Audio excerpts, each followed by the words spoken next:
Halo semuanya, perkenalkan aku Indri. Aku adalah seorang istri yang lagi isi waktu luang dengan membaca buku sambil direkam. Tujuannya adalah untuk pembelajaranku pribadi sekaligus melatih public speakingku. Hari ini aku akan membaca buku yang berjudul Revolusi Glukosa. Diterjemahkan dari Glucose Revolution, The Life-Changing Power of Balancing Your Blood Sugar, terbitan Simon & Schuster 2022, karya Jesse Incauspe. Penerjemahnya Reni Indardini. International Rights Management at Susana Lea Associates. Hak terjemah ke dalam bahasa Indonesia ada pada penerbit Bentang Pustaka. Hari ini aku akan melanjutkan bacaanku yang berjudul Kiat 9, Jika Harus Memudap, Pilih Yang Gurih. Sepanjang buku ini, saya sudah menyinggung dampak glukosa terhadap raga dan pikiran kita. Namun, pada masa awal telaah saya, yang selalu lebih terasa adalah dampak glukosa terhadap tubuh alih-alih mental saya. Saya tahu kenapa hidung saya berjerawat atau kenapa berat badan saya naik. Sampai suatu hari ketika saya melihat data dari monitor glukosa sesudah makan donat. Sejak mengalami kecelakaan pada usia 19, saya didera gangguan mental yang saya sebut keberjarakan atau merasa berjarak. Secara klinis, istilahnya adalah depersonalisasi.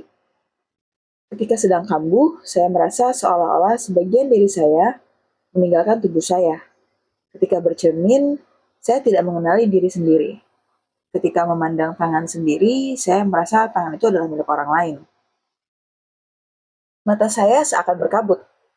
Saya tidak lagi merasa sebagai seorang pribadi dan benak saya mulai berpusing tak terkendali, diberondong oleh aneka pertanyaan eksistensial. Kondisi itu sangat menakutkan, terutama jika saya sedang sendirian. Saya terbantu melalui masa-masa itu karena saya mengecamkan bahwa kondisi tersebut akan berlalu. Saya mendapat banyak bantuan melalui psikoterapi, desensitisasi, dan pemrosesan ulang gerakan mata. Eye movement demensitization and reprocessing atau EMDR, yakni dengan mengingat-ingat kecelakaan sementara terapis mengetuk lutut saya bergantian. Dan terapi kraniosakral atau jenis pijat. Saya beruntung, salah satu orang dekat saya pernah mengalami hal serupa semasa dia belia, sepupu saya. Saya kerap mengiriminya pesan singkat bila mana membutuhkan dukungan. Aku tahu memang tidak enak, percayalah padaku. Nanti pasti berlalu. Demikian dia merespons. Saya juga mengandalkan buku harian. Saya banyak menulis. Saya merasa berjarak setahun penuh setelah operasi. Kemudian perasaan itu muncul tiba-tiba sekali, seminggu atau sekali sebulan dan berlangsung beberapa jam. Saya melakukan segalanya dalam rangka mencari tahu pemicu kondisi tersebut dan apa yang bisa memulihkannya. Tapi, seringnya saya tidak tahu. Kemudian, 8 tahun sesudah kecelakaan, saya menyadari bahwa satu pemicu sepertinya adalah makanan. Pada April 2018, saya, pacar saya, serta beberapa orang teman mengunjungi kota Kamakura di pesisir Jepang. Sudah sekitar sebulan saya mengenakan monitor glukosa. Kami sarapan pagi-pagi sekali. 5 jam kemudian, kami sudah lapar lagi. Kami mampir untuk minum kopi dan donat. Kemudian berangkat lagi untuk jalan-jalan di pinggir laut. Selagi membicarakan petualangan kami berikutnya menyaksikan bunga sakura, mengunjungi Harajuku, dan lain-lain, saya mulai menyadari perubahan pada kondisi mental saya. Perasaan itu sudah terlampau familiar. Saya sudah diambang keberjarakan. Kabut menyelimuti pikiran saya. Saya memandangi tangan yang bukan tangan saya sendiri. Saya tahu sedang bicara, tetapi saya sungguh tidak tahu sedang mengatakan apa atau kenapa bicara demikian. Seperti biasa, saya tidak berbagi dengan teman-teman, takut membebani mereka. Dari balik kabut, saya menelaah monitor glukosa. Ini sudah menjadi kebiasaan. Sejak mulai mengenakan monitor glukosa, saya biasanya mengeceknya tiap beberapa jam sekali. Donat yang kami makan 30 menit sebelumnya menghasilkan lonjakan terbesar yang pernah saya lihat. Dari 100 mg per desiliter menjadi 180 mg per desiliter. Saya tersadar, mungkin inilah salah satu pemicu keberjarakan. Lonjakan kadar glukosa yang sangat tajam. Hipotesis ini terbukti benar, sebagaimana yang terbukti dari pengalaman saya berbulan-bulan dan bertahun-tahun berikutnya. Ketika saya merasa berjarak, saya mengingat apa yang saya makan hari itu. Kejadiannya adalah jika saya menyantap kue coklat untuk makan malam, alih-alih menyantap makan malam normal, atau jika saya makan kue kering untuk sarapan. Nah, saya bukannya mengatakan bahwa depersonalisasi saya sembuh karena saya mendatarkan kurva glukosa. Saya masih merasa berjarak ketika kurang menyediakan waktu untuk diri sendiri. Ketika saya menyimpan stres dalam tubuh dan karena sebab-sebab lain yang belum saya pahami. Terkadang pula, saya mengalami lonjakan besar glukosa dan tidak merasa berjarak sama sekali. Namun, kesadaran baru ini sudah pasti membantu saya. Saya menggali informasi dan tidak menemukan studi apapun yang menunjukkan bahwa peristiwa depersonalisasi dipicu oleh makanan. Namun, saya menemukan bahwa pada orang-orang yang mengalami kondisi mental tersebut, sebagian area otak lebih aktif secara metabolik, alias mengkonsumsi lebih banyak glukosa dibanding yang lain. Lebih banyak glukosa di tubuh, lebih banyak glukosa di otak, maka kemungkinan lebih banyak glukosa pula di area-area hiperaktif tersebut. Barangkali itulah yang mencetuskan depersonalisasi. Di sini terdapat satu gambar kurva dengan memakan donat, dan keterangannya adalah lonjakan karena donat yang membuat saya merasa berjarak. Yang pasti, kita tahu bahwa makanan mempengaruhi perasaan kita. Sains memberitahu bahwa bila mana asupan makanan menghasilkan banyak lonjakan glukosa, para subjek melaporkan suasana hati mereka memburuk seiring berjalannya waktu dan lebih sering mengalami gejala depresi dibanding ketika asupan makanan mereka berkalori sama tetapi menghasilkan kurva lebih mendatar. Banyak anggota komunitas yang juga berbagi bahwa makanan bergula meningkatkan kecemasan mereka. Kita semua dari waktu ke waktu merasa bernafsu untuk mengudap makanan manis. Seringkali ketika kita merasa mengantuk. Namun, wacana bahwa memakan yang manis-manis akan menambah energi adalah mitos belaka. Kudapan manis tidak memberi energi lebih banyak daripada makanan gurih, dan malah bisa membuat kita lebih capek segera sesudahnya. Ini berbahaya sekali apalagi jika kita harus menyetir 12 jam seperti Gustavo. Subjudul selanjutnya, berjumpa lagi dengan Gustavo. Gustavo telah mengajarkan kiat hebatnya, yakni makan brokoli dahulu sebelum ke restoran steak, yang memungkinkannya untuk menikmati makan malam bersama teman-temannya dan mendatarkan kurva glukosanya. Dia kini kembali, langsung dari Meksiko, untuk menyampaikan satu informasi lagi. Sebentar, aku minum dulu ya.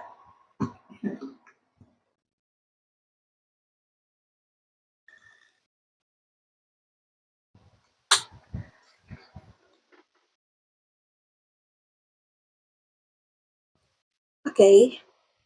Gustavo harus menyetir berjam-jam antar negara bagian untuk pekerjaan wiraniaga. Dia seringkali menghabiskan waktu 6, 8, 12 jam di jalan. Dahulu ketika berhenti di pom bensin sembari merasa lelah, dia membeli gula-gula atau granola batangan untuk menambah energi. Dia lalu kembali menyetir, merasa berenergi barang 45 menit, kemudian lagi-lagi kelelahan. Fleksibilitas metaboliknya kemungkinan kurang prima. Tubuhnya tidak bisa cepat beralih dari yang tadinya menggunakan glukosa berubah menjadi membakar cadangan lemak untuk bahan bakar. Dia pun perlu sering-sering makan pati atau gula. Gustavo tidak tahu bahwa seperti yang kita pelajari di kiat 4, datarkan kurva sarapan karena cara kerja insulin Glukosa dalam gula-gula atau granola batangan cenderung disimpan alih-alih dipergunakan sebagai bahan bakar. Jadi ketika kita memakan yang manis-manis, energi yang beredar di badan kita sesudah pencernaan sesungguhnya lebih sedikit dibanding jika kita mengkonsumsi makanan gurih. Gustavo niscaya merasa bertenaga barang sebentar sesudah mengudap. Tetapi efeknya tidak lama dan sejam kemudian Gustavo kembali capek dan harus berhenti sebentar untuk mengudap lagi. Di sini ada dua gambar kurva. Yang pertama memakan granola batangan dan yang kedua memakan wortel, mentimun, dan selai kacang. Keterangannya, agar energi stabil, pilihlah kudapan yang tidak melonjakkan kadar glukosa Anda. Seperti yang sudah saya sebutkan di kiat 2, tambah hidangan pembuka berupa sayuran.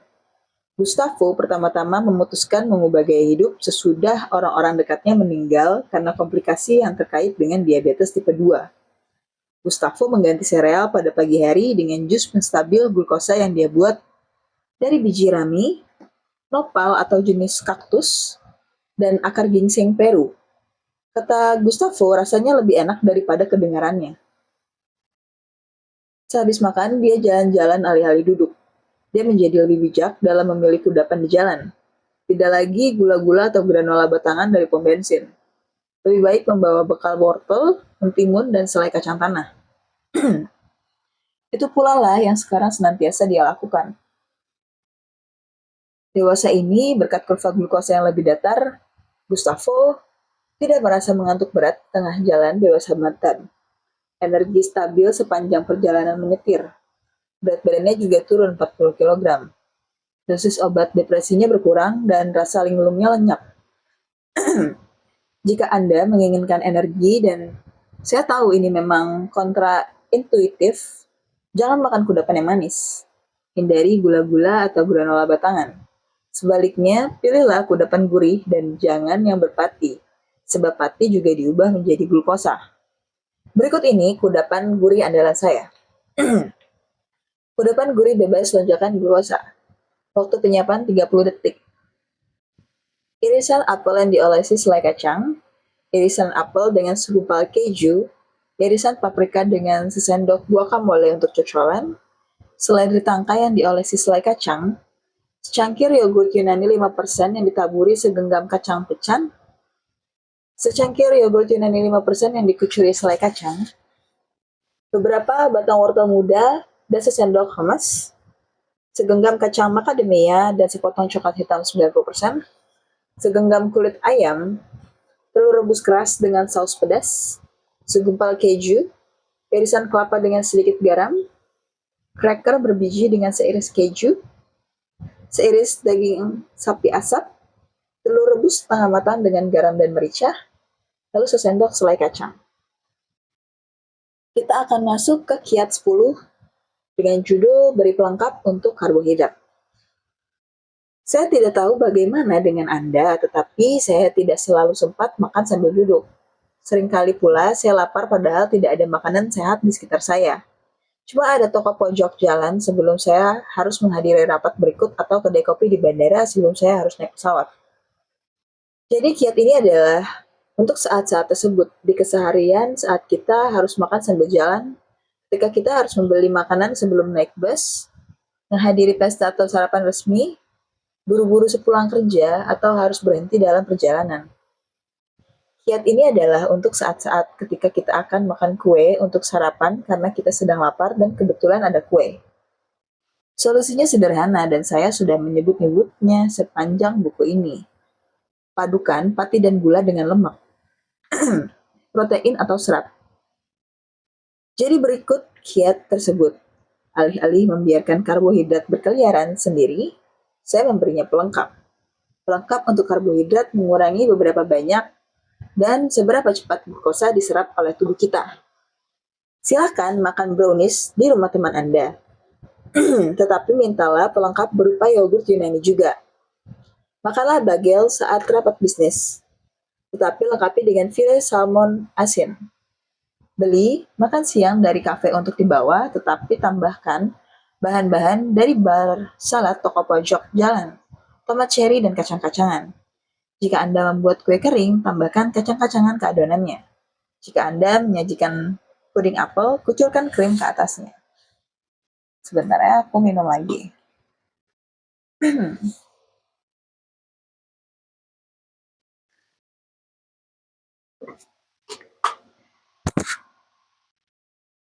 Di sini terdapat gambar dua buah kurva. Yang pertama adalah memakan roti panggang gandum utuh, dan yang kedua memakan roti panggang gandum utuh dan selai kacang tanpa gula. Keterangannya seringkali memberi pelengkap dan karbohidrat juga menambah kelezatannya. Ketika Anda menikmati karbohidrat, karena pasti akan demikian, sebaiknya demikian dan harus demikian. Biasakan untuk menambahkan serat protein atau lemak. Dan itulah yang sebaiknya Anda makan terlebih dahulu jika bisa.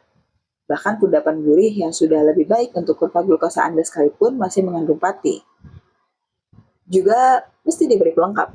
Tambahkan alpukat dan keju ke roti panggang, oleskan selai kacang ke mochi, dan makanlah beberapa butir biji badam sebelum menikmati croissant.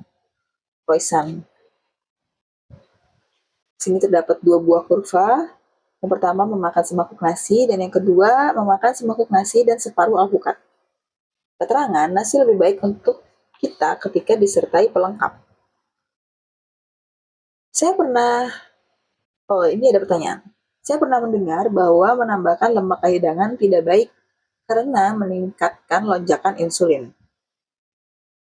Jawabannya, kepercayaan ini dipopulerkan oleh pria asal Prancis, Michael Montignac, pada era 1980-an. Sorry, kalau misalnya salah bacanya, tulisannya sih Montignac, gitu ya. Namun, temuan ilmiah terbaru mementahkan kepercayaan ini. Menambahkan lemak ke dalam hidangan tidak meningkatkan lonjakan insulin yang disebabkan oleh hidangan tersebut. Saya ulangi, menambahkan lemak ke dalam hidangan tidak meningkatkan lonjakan insulin. Lemak tidak memerintahkan tubuh kita untuk mengeluarkan lebih banyak insulin. Malahan, memakan lemak sebelum karbohidrat mengurangi jumlah insulin yang diproduksi sebagai respons atas hidangan tersebut.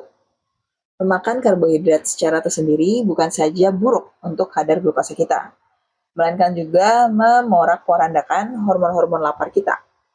Jadi, dari merasa kenyang, kita lagi-lagi merasa lapar dengan sangat cepat. Dengan memberi pelengkap untuk karbohidrat, kita menghindari rasa lapar menjadi-jadi. Kita juga menghindari perasaan mudah marah pada saat lapar. Dan yang saya alami hampir tiap hari semasa remaja. Di sini ada gambar kurva yang berisi tentang grelin dibanding kadar puasanya dengan isiannya itu ada karbohidrat, lipid, dan protein.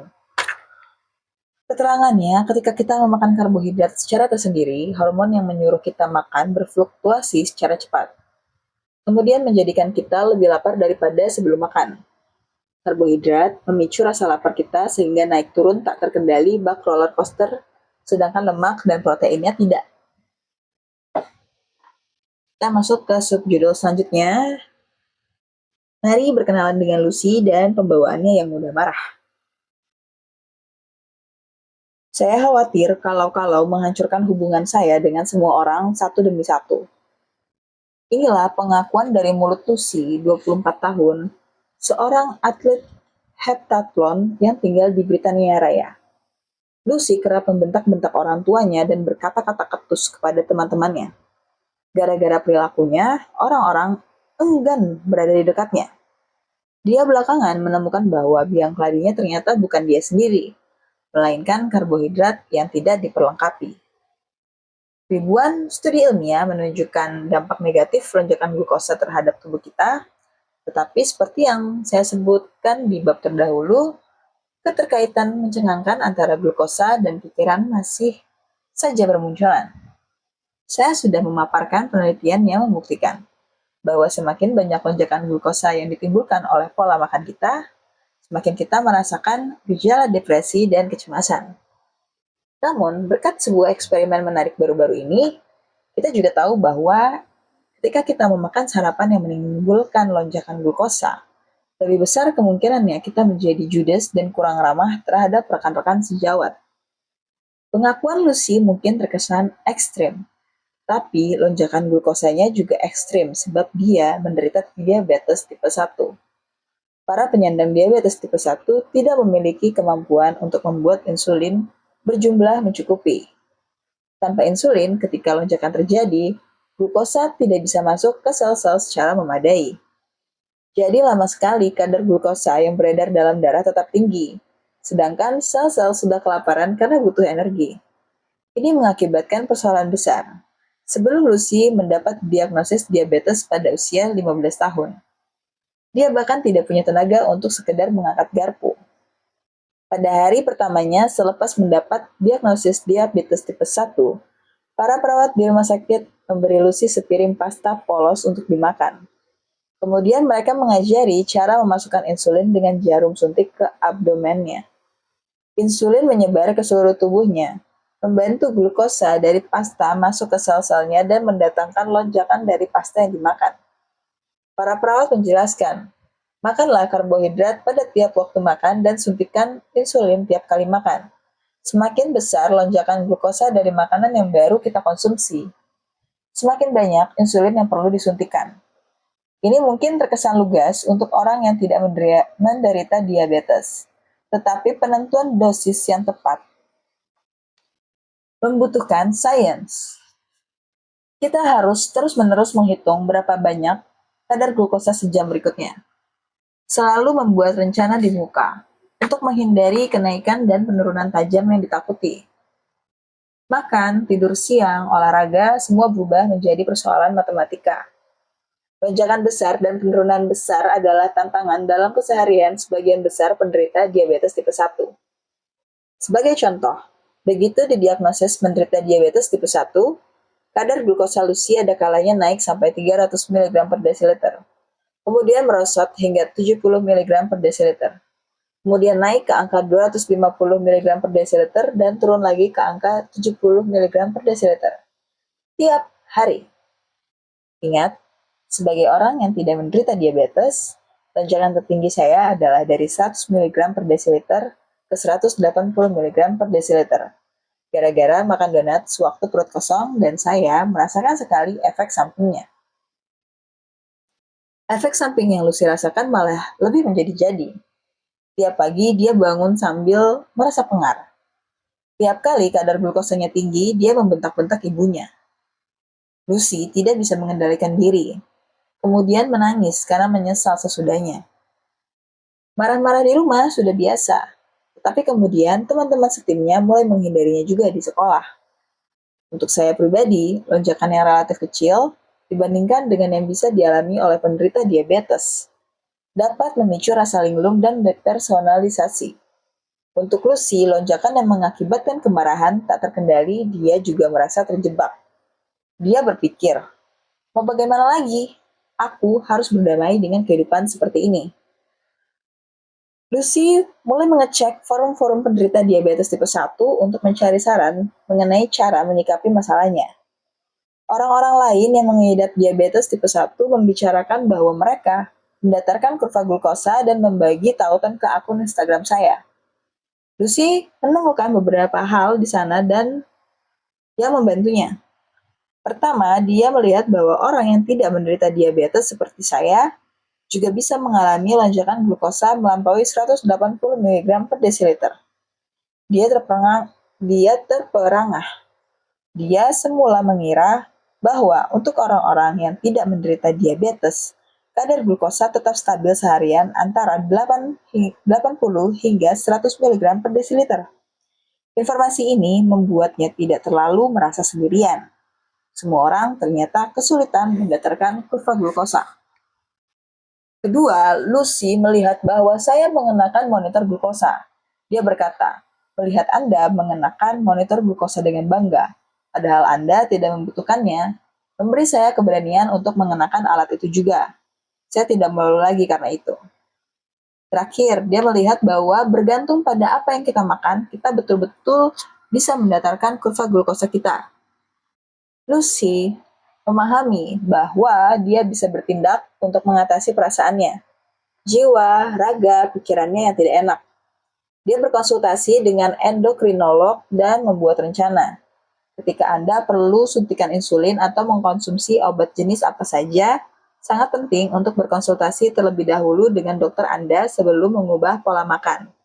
Pastikan agar Anda tidak mengakibatkan interaksi yang mungkin saja berbahaya. Lucy senantiasa diberitahu untuk mengonsumsi karbohidrat tiap waktu makan, dan terutama saat sarapan. Hal pertama yang dia lakukan di bawah pengawasan endokrinolognya adalah mendatarkan kurva glukosa sarapan, mengganti sari jeruk dan croissant yang bahkan tidak dia sukai menjadi salmon, alpukat, dan susu badam. Lonjakannya dahulu kerap mencapai 300 mg per desiliter sesudah makan. Sekarang, kadar glukosanya praktis mendatar. Mengubah sarapan mudah. Begitu pula dengan makan malam dan makan siang, tetapi lain halnya dengan kudapan. Lucy seringkali sangat lapar pada tengah hari karena banyak berolahraga. Sedangkan kudapan yang dia gemari adalah pisang-pisangan atau gula-gula batangan. Apa yang kemudian dia lakukan? Memberi pelengkap untuk karbohidrat. Dia menambahkan selai kacang ke pisang, dia memakan telur sebelum gula-gula batangan. Tips dari Lucy, siapkan telur rebus matang sempurna sekali seminggu dan simpan di lemari es untuk persediaan. Berkat kiat-kiat ini, kadar HbA1c Lucy, ukuran untuk variabilitas glukosa, turun dari 7,4 menjadi 5,1 dalam waktu 3 bulan. 5,1 adalah kadar yang lazim pada orang yang tidak menderita diabetes. Insulin yang dia suntikan menjadi kira-kira 1/10 saja dari dosisnya dahulu, dan dia kira-kira 10 kali lipat lebih bahagia daripada sebelumnya. Ketika kita memberi pelengkap untuk karbohidrat, permainan Tetris yang tubuh kita mainkan dengan glukosa beralih dari level 10 ke level 1. Stres oksidatif menjadi lebih sedikit, radikal bebas yang berkeliaran lebih sedikit, dan inflamasinya berkurang. Insulin juga lebih sedikit berkat kurva glukosa yang lebih mendatar. Kita merasa lebih baik dan suasana hati kita lebih stabil. Sekarang, alih-alih merasa pengar, Lucy bangun dengan keadaan segar. Kesannya sepele, tetapi hal-hal paling sepele lah yang paling bermakna. Dia ke dapur sambil tersenyum dan minta dibuatkan kopi oleh ibunya. Dia tidak lagi marah-marah seperti dahulu. Dia tidak lagi menangis habis membentak orang tua atau teman-teman setimnya. Karena sekarang, dia jarang membentak-bentak mereka. Hubungannya dengan orang lain kembali seperti sedia kala. Seperti yang dia inginkan. Kadar glukosa Lucy yang stabil memungkinkannya untuk, katanya, menjadi orang yang saya inginkan.